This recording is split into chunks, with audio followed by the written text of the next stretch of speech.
Salut les amis, j'espère que vous allez bien. On se retrouve aujourd'hui pour parler de la PlayStation 5.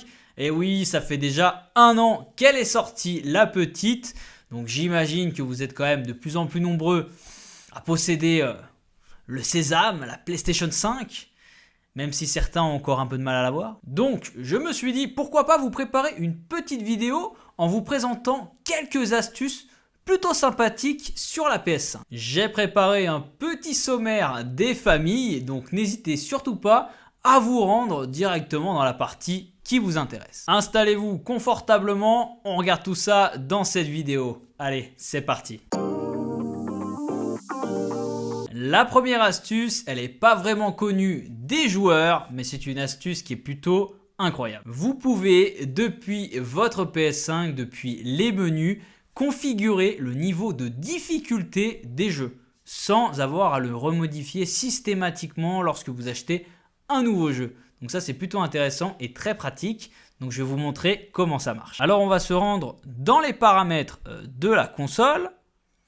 Ensuite on va aller chercher donc données sauvegardées et paramètres jeux applications. Ensuite on va sélectionner donc pré-réglage des jeux. Donc là vous allez pouvoir régler le niveau de difficulté des jeux en passant du mode le plus facile au mode le plus difficile, tout simplement. Donc là, vous pouvez régler vraiment comme vous le souhaitez. En dessous, vous avez également d'autres options pour régler ou paramétrer donc la fréquence d'image ou la résolution. Donc là, c'est un lien direct aussi avec les jeux et je trouve que c'est plutôt intéressant. C'est-à-dire que si vous avez plus envie d'avoir une belle qualité d'image, vous pouvez choisir le mode résolution. Alors que si vous souhaitez avoir du FPS, suivant les jeux, vous pouvez directement modifier en ajoutant le mode fréquence d'image. Alors ce qui est assez pratique, c'est que là, une fois que c'est réglé, vous n'avez plus rien à toucher en jeu, ce sera systématiquement enregistré pour tous les jeux. Donc je trouve que c'est plutôt intéressant. Après, si vous êtes une personne qui aime plutôt changer en fonction des jeux, c'est une option qui ne vous servira à rien, clairement.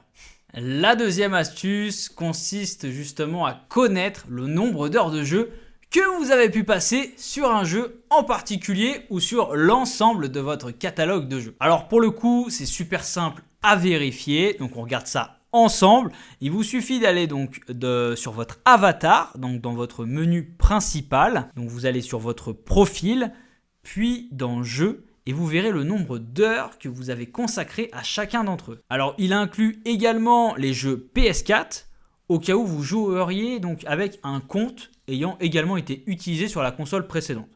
Voilà, donc ça c'est bon à savoir. Alors, n'hésitez pas à me dire en commentaire les jeux auxquels vous avez passé le plus d'heures durant cette première année de lancement de console. Moi, c'est vrai que j'ai vraiment testé un nombre de jeux assez varié parce que je voulais vraiment tester tous les jeux sur la PlayStation 5. Et encore, il y en a quelques-uns que je n'ai pas pu tester. Mais on va dire que ça va. Je ne me suis pas non plus attaché à un jeu en particulier. J'ai pu vraiment tous les tester. Et vous, sur quel jeu vous avez passé le plus d'heures cette année? N'hésitez pas à me le dire en commentaire. Ça m'intéresse. La troisième astuce concerne la batterie de la DualSense. Alors vous avez dû le remarquer, cette nouvelle DualSense, elle a quand même une bonne autonomie, notamment par rapport à la manette de la PS4, mais c'est pas encore ça, surtout si on est un geek et qu'on passe des heures et des heures sur la console. Voilà, donc forcément, ça fond quand même assez vite. Mais heureusement, j'ai une petite astuce à vous dévoiler aujourd'hui, donc on va regarder tout ça pour notamment économiser un maximum d'énergie dans votre manette. Alors première chose les amis, sachez-le, votre manette, votre DualSense ne s'éteindra jamais. Donc si vous lancez par exemple un film sur Netflix, de la musique et que vous laissez la manette, elle ne va jamais s'éteindre. Donc c'est-à-dire qu'elle va consommer sa batterie et puis elle va se décharger tout simplement. Donc pour régler ce problème-là, il suffit d'aller dans les menus. Donc vous allez dans Paramètres, Système, gestion de l'alimentation et là vous allez pouvoir venir définir les paramètres de la manette, notamment quand elle pourra s'éteindre. Donc vous pouvez choisir 10 minutes, 30 minutes ou 60 minutes et là ça va considérablement améliorer la durée de vie de votre manette. Donc je vous invite dès aujourd'hui à modifier ces paramètres. Quatrième astuce et celle-là elle fait également très plaisir.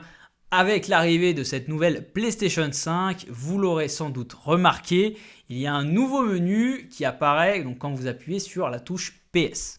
Donc ce nouveau menu, il est plutôt cool. Vous l'avez remarqué, vous avez plusieurs icônes, plusieurs accès, notamment dans le social, pour les messages, pour la musique ou encore pour éteindre sa console. Et donc cette barre, elle est entièrement personnalisable et vous pouvez choisir quelles applications apparaîtront à quel endroit et vous pourrez plus ou moins l'améliorer. Donc ça, c'est plutôt cool et c'est très simple d'accès. Il vous suffit d'appuyer donc sur PS puis de cliquer sur le bouton Options et là de venir régler votre menu. Cinquième astuce, avec la PlayStation 5, vous pouvez vous prémunir des spoilers. Et dans le monde d'aujourd'hui, eh ben, c'est pas plus mal. Vous le savez, avec cette PlayStation 5, vous pouvez partager un maximum d'informations, de photos, de vidéos à vos amis, mais également le système peut également envoyer des informations.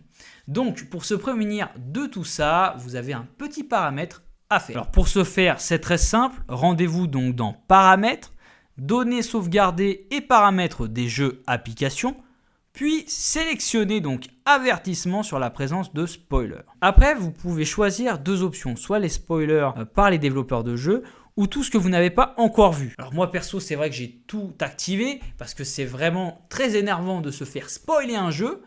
Mais donc là, pour le coup, PlayStation a bien prévu le coup. Donc pensez à activer cette option. Sixième astuce, les amis, décidément, je vous régale avec des astuces. Donc je me permets d'interrompre cette vidéo pour le petit instant promotionnel de la chaîne. Donc si vous n'êtes pas encore abonné, les amis, abonnez-vous à la chaîne parce qu'ici, je teste un tas de produits tech. Donc que ce soit des téléphones, des écouteurs, des consoles de jeux, des tablettes. Enfin, je teste tous les produits tech, vraiment ce qui a un lien avec la tech.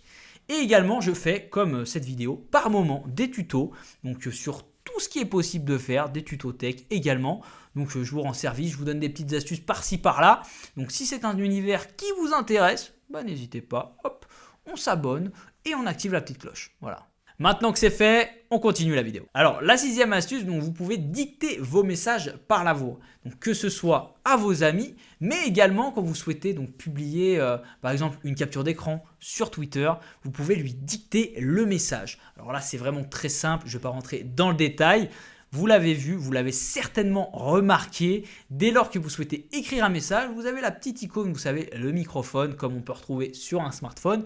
Vous cliquez dessus et là, donc vous vous rapprochez de votre manette, par ici, là, hop, et puis vous dictez votre message tout simplement. Voilà, c'est simple, c'est efficace. Moi, je trouve que c'est hyper pratique. Septième astuce, donc retrouver un jeu ou une application que vous avez perdu sur votre menu. Parce que oui, parfois, ça arrive, malheureusement. Alors, pour le retrouver, c'est super simple. Il vous suffit d'aller donc dans la bibliothèque de jeux et vous retrouvez tous vos jeux qui sont installés et même les applications.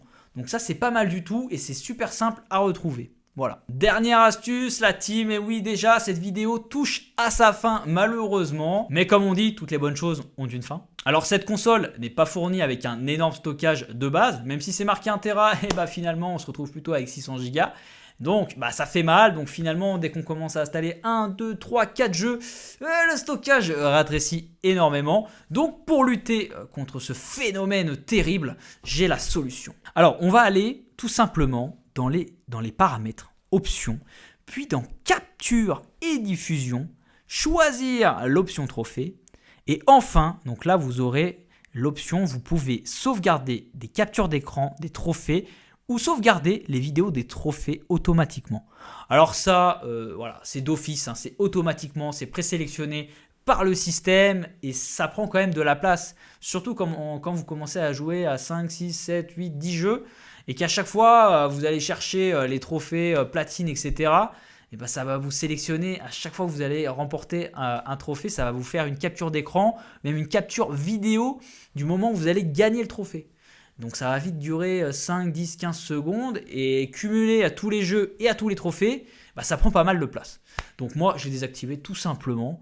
Après, si vous êtes une personne qui aime bien aller regarder ça plus tard, pourquoi pas, mais bon, sachez que ça sera au détriment du stockage. Cette vidéo est déjà terminée, les amis. J'espère qu'elle vous aura plu. Si c'est le cas, petit pouce bleu dans la barre des pouces bleus, ça fait plaisir, ça fait connaître la chaîne et ça vous coûte rien, c'est gratuit. Et puis, si vous n'êtes pas abonné à la chaîne, j'en remets une couche, eh bien, abonnez-vous à la chaîne parce qu'il y a plein de contenu, une vidéo par semaine, toutes les semaines, et ça déjà depuis 1 an. Donc n'hésitez pas à vous abonner à la chaîne si ça vous intéresse. Sur ce, on se donne rendez-vous à la semaine prochaine pour une nouvelle vidéo. Prenez soin de vous et à la prochaine. Allez, salut!